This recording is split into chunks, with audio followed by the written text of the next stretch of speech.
গৃহস্থের তৎপরতায় অবশেষে আটক কুখ্যাত চোর জিয়াব উদ্দিন। গত রবিবার রাতে পুর পরিষদের ২৩ নম্বর ওয়ার্ডের সিগন্যাল বস্তি এলাকায় সাইনুল ইসলামের ঘর থেকে প্রায় ৬ লক্ষ টাকা চুরি হয়। এই চুরির ঘটনা সাইনুল ধর্মনগর থানায় অভিযোগ দায়ের করেন। এরপর ১ জানুয়ারি বুধবার সকালে সাইনুল TR05D1864 নম্বরের বুলেরো গাড়ি চালিয়ে আসতে দেখে চোরকে চিনতে ফেলে সাইনুল সঙ্গে সঙ্গে গাড়িটির পিছু ধাওয়া করে। ধর্মনগর থানাকেও এ বিষয়ে অবগত করে সাইনুল। অবশেষে ধর্মনগর কৈলা শহরের আনন্দবাজার এলাকায় পুলিশ গাড়িটিকে আটক করে এবং গাড়িটিতে থাকা চোর জিয়াবউদ্দিনকেও আটক করে। জানা যায় তার বয়স ৩৫ বছর এবং বাড়ি উত্তর ফুলবাড়ি। এরপর পুলিশ জিয়াবকে ধর্মনগর থানায় নিয়ে আসে। সাইনুল জানায় গত রবিবার রাতে জিয়াবকে তার বাড়িতে চুরি করতে দেখে, কিন্তু স্প্রে করায় তার সেই শক্তিটুকু ছিল না তাদেরকে আটক করার। সেই থেকে তার সন্ধানে সে বিভিন্ন এলাকায় খবর রাখতে শুরু করেছে। সাইনুল বলে তার ঘরে যে প্রায় ৬ লক্ষ টাকা ছিল এবং অলংকারও ছিল, জিয়াবউদ্দিন শুধুমাত্র টাকাটাই নিয়ে যায়। সাইনুল বলে জিয়াবকে পুলিশ ভালোভাবে জিজ্ঞাসা করলেই আর কে কে ছিল তার সঙ্গে সব বেরিয়ে আসবে। অন্যদিকে জিয়াব যে গাড়িটি চালিয়ে এসেছিল তাতে কদমতলার প্রেমতলা এলাকার এক ব্যাংককর্মীর বাড়ির সামগ্রী ছিল।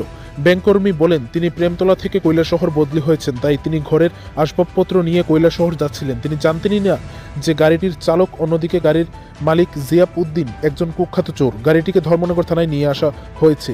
এই কেসটি দেখছেন ধর্মনগর থানার SI বিশ্বাস সাহা। ব্যাংককর্মীকে তিনি বলেছেন অন্য একটি গাড়ি দেখে নিয়ে আসতে, যাতে এই গাড়িটি খালি করে দিতে পারেন এবং উনি ওনার বাড়ির আসবাবপত্র নিয়ে কৈলাসহর যেতে পারেন। কিন্তু ধর্মনগর থানায় বিশ্বাস সাহা প্রায় ৫ ঘন্টা ধরে ওনাকে বসিয়ে রেখেছেন বলে জানা যায়। কখনো বলছেন মাল চেকিং হবে, আবার কখনো বলছেন আরও পরে ছাড়বো, কখনো বলছেন আইনি ব্যবস্থা বাকি রয়েছে। এই ব্যাংককর্মীর অভিযোগ হলো তিনি তো গাড়িটুকু বুক করেছেন, তিনি কি জানেন গাড়ির চালক চোর? ওনার কি দোষ? উনি অন্য গাড়ি নিয়ে এসেছেন আটক গাড়ি থেকে মালপত্র ওই গাড়ি দিয়ে নিয়ে যাওয়ার জন্য, কিন্তু এখানে এসে উনি দিশেহারা। এই ঘটনা সম্পর্কে ১ জানুয়ারি বুধবার দুপুর আনুমানিক ১:৩০ নাগাদ ধর্মনগর থানায় বিস্তারিতভাবে বললেন সাইনুল। আমি ঘরেতে আসলাম ৫,৩০,০০০ টাকা মসজিদের কেশিয়ার এক্সট্রা টাকা আসলো আরো।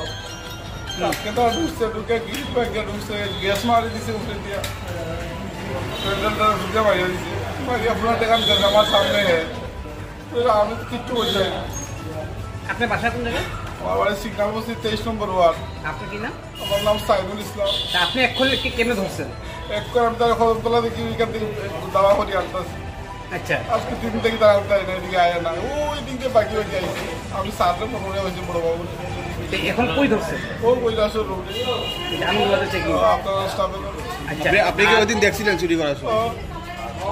তার নামও সব গাড়ি লম্বা কয়জন ছিল? তারা ৩টা আর লোকেল এখন দাম বয়ে আর এরা ২জন ছিল। লোকেল না ছাড়া কিছু হয়েছে নাই। আর এখন যে গাড়ির মধ্যে যে মালগুলি এগুলি কাজ করতে পারেন? এইগুলি মাল তাই লইয়া যাইতেছে, ওই দাদা আছে তারা বাড়া লইয়া যাইতেছে আর কি। ঠিক আছে। আমার মামার কাছ থেকে আমি টাকাটা লইয়া ২০ দিন আগে আমি টাকাটা রাখছিলাম দয়ার ভিতরে, টাকার পরে কেউ আসলো না। রবিবারের রাত আমি ১১টার সময় এখানে খেলার থেকে গেছি, যাওয়ার পরে আমি শুয়েছি, শোয়ার পরে আমার ঘরের ভিতরে এই নিয়ে একটা বাধা রাখছে, একটা গন্ধন বাধা, চকুর মধ্যে দেখি জ্বলছে। জ্বলার পরে আমি আর কিচ্ছু কই যাই না, প্যান্ডেলটার উপরে দিয়ে মারতে তো আমি কিচ্ছু কই যাই না, আমি মোবাইল টিপাইছি পুরো চকুর জ্বলিয়া আমার ঘরের ভিতরে ঢুকে যে তারা কি জিনিস ভাঙছে এটা কই যাই না। এবারে ভিতরে ঢুকে ডয়ার খুঁজছে, খুলিয়া টেকাটি লিয়া গেছে, আমার রূপা টুপা সব রয়েছে, মোবাইলও রয়েছে, একটা মোবাইল আসলো, মোবাইলটা রয়েছে, টেকাটি সব লিয়ে গেছে। লগালগ আমি আইছি, আমি কই যাই না, মুখে জল মারছি, আমি চাইতে পারি না। কবে ঘটনা? রবিবারের আই। শুধু কি টাকা নিছে না ঘরের মালপত্র নিছে? না, মালও নিছে না, রূপা আসলো ১৫-২০ করি, কেন এটি নিছে না, মোবাইল একটা দুইটি নিছে না। আপনি কি তারা চিনেন না, তারাই যে নিছে আপনি কিভাবে বুঝছেন? হ্যাঁ, তারাই যে গাড়ি লম্বা লম্বা সব আছে। আপনি কি তারা দেখছিলেন ওই দিন আপনাকে কয়দিন ঢুকছিল? হ্যাঁ, তাই তো দেখে, তাই তো আমি টাইম লিখে দেখুন করছি। আমি কইছি কেন, তাই নামও সব জানি আমি এইখান থেকে, মানে এই গাড়ি নম্বরের মানুষ নাম দিয়া ওইটা সব ওই যে ফাইন্যান্সারের বিক্রম সব বাইরে দিচ্ছে। ও কইয়া গেছে এইখানে, ওইটা এইখানে তার লগে লোকেল একটা ভুলা আছে, স্বীকার করবো। তার বাড়ি কদমতলা, প্রেমতলা বাজার। নামটা? জিয়াব।